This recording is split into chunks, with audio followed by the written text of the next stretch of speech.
Hi,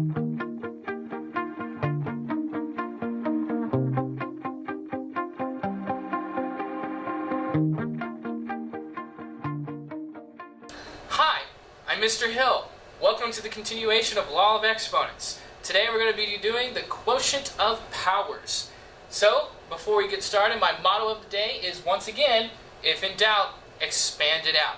Remember, all that means is, if I'm given 2 cubed, I expand that to be 3 2's multiplied together.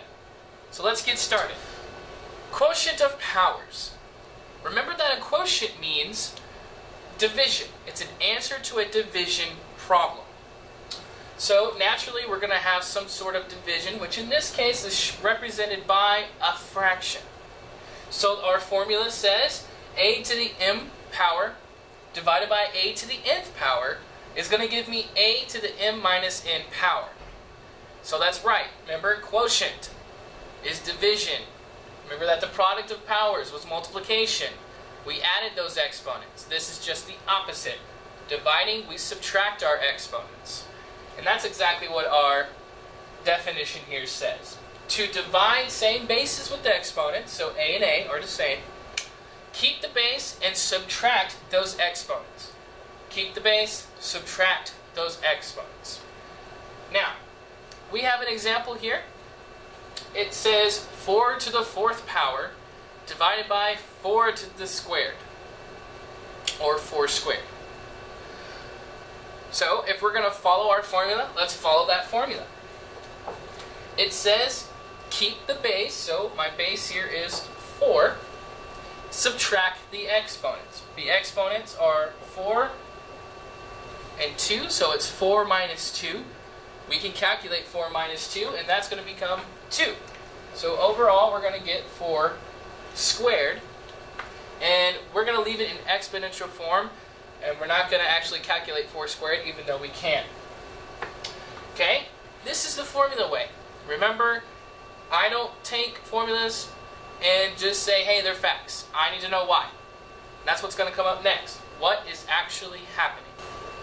So, we can find out what actually is happening when we do quotient of powers just by expanding it out. So let's take that example we had. So 4 to the 4th divided by 4 squared. If in doubt, expand it out.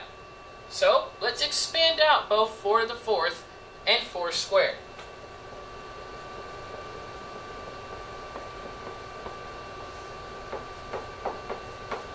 So on top, this is 4 to the 4th. On the bottom, this is 4 squared. We've expanded that out. Now, here is where it gets a little tricky, because we have a bunch of 4's multiplied together, and we're also dividing by 2 4's. Remember back, if we had a number, so 4 over 4, we had a number over itself, it's equal to 1. Now, when you see something that is repeated like so by multiplication, I like to circle anything that is over itself.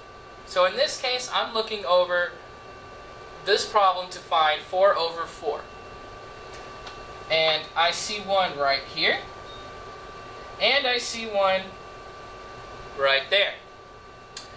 So I know that both of those are going to give me 1. Now I can rewrite this, and this is now going to become, I'm going to write it over here, 1 times 1 times 4 times 4, and everything is still over 1.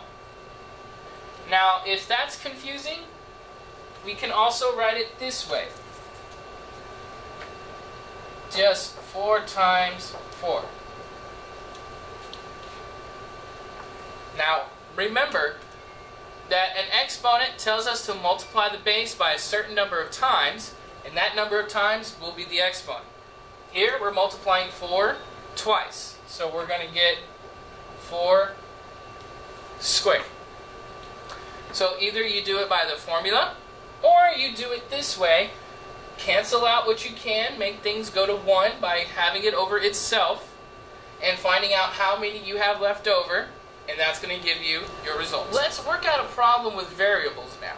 They're not going to be any different because variables are just unknown numbers, and we represent that with letters. So here we have x to the 7th over x cubed. Let's follow our formula. Our formula says to keep the base, which is x, subtract the exponents. Now, we know what 7 minus 3 is. X is to the 4th power. Okay? But I want to do this with expanding everything out. Remember, if in doubt, expand it out. So let's expand these out. So we know that x to the 7th is x times x times x. 1, 2, 3, 4, 7 times. So 1, 2, 3, 4, 5, 6, 7. And we know that x cubed is x times x times x.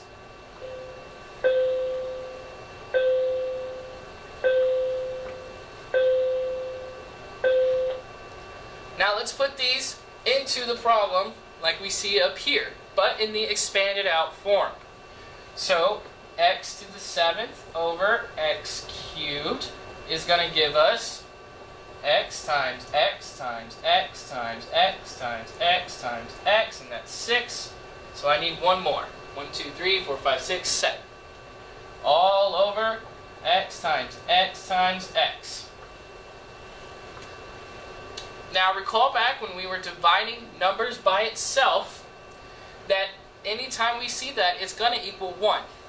With variables, it's the exact same way.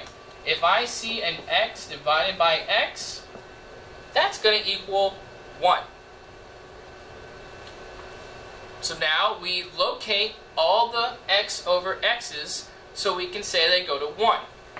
And here I see 1 here, I see 2, and I see 3. So all 3 of those will go to 1, leaving us with x times x times x times x. And we can write that exponentially, and that's going to become x to the 4th power.